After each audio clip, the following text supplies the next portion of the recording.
Praise the Lord. Yesayya నామమునకే మహిమ కలుగును గాక. ఈరోజు వాక్య ధ్యానం కొరకు 103వ కీర్తన, దావీదు కీర్తన. నా ప్రాణమా యెహోవాను సన్నుతించుము, నా అంతరంగమునున్న సమస్తమా ఆయన పరిశుద్ధ నామమును సన్నుతించుము. నా ప్రాణమా యెహోవాను సన్నుతించుము, ఆయన చేసిన ఉపకారములలో దేనిని మరువకుము. ఆయన నీ దోషములన్నింటినీ క్షమించువాడు, నీ సంకటములన్నింటినీ కుదుర్చువాడు.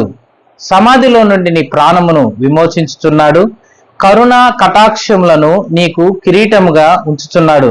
పక్షిరాజు యవనం వలె నీ యవనము క్రొత్తదగుచున్నట్లు మేలుతో నీ హృదయమును తృప్తిపరుచున్నాడు. యెహోవా నీతి క్రియలను జరిగించుచు బాధింపబడు వారికి అందరికీ న్యాయము తీర్చును.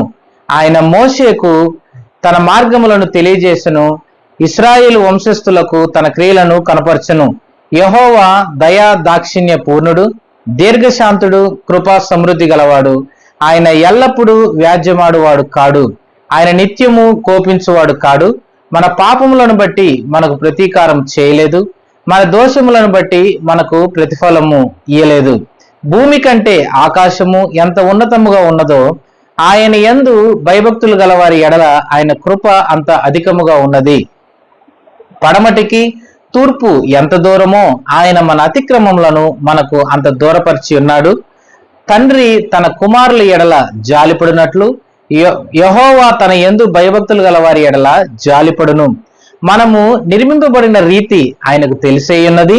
మనము మంటివారమని ఆయన జ్ఞాపకం చేసుకొనుచున్నాడు. నరిని ఆయువు గడ్డి వలెనున్నది, అడవి పువ్వు పూయినట్లు వాడు పూయును. దాని మీద గాలి వీచగా అది లేకపోవును, ఆ మీదట దాని చోటు దాని నెరగదు.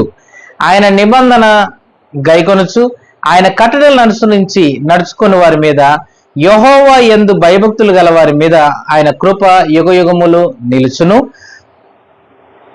ఆయన నీతి వారి పిల్లల పిల్లల తరమున నిలుచును. యెహోవా ఆకాశమందు తన సింహాసనమును స్థిరపరిచున్నాడు, ఆయన అన్నిటి మీద రాజ్య పరిపాలన చేయుచున్నాడు. యెహోవా దూతలారా ఆయన ఆజ్ఞకు లోబడి ఆయన వాక్యము నెరవేర్చు బలశూరులారా ఆయనను సన్నుతించుడి. యెహోవా సైన్యములారా ఆయన చిత్తము నెరవేర్చు ఆయన పరిచారకులారా మీరందరూ ఆయనను సన్నుతించుడి. యెహోవా నిల్చుండు స్థలములన్నిటిలోనున్న ఆయన సర్వ కార్యములారా ఆయనను సన్నుతించుడి. నా ప్రాణమా యెహోవాను సన్నుతించుము. ఆమేన్.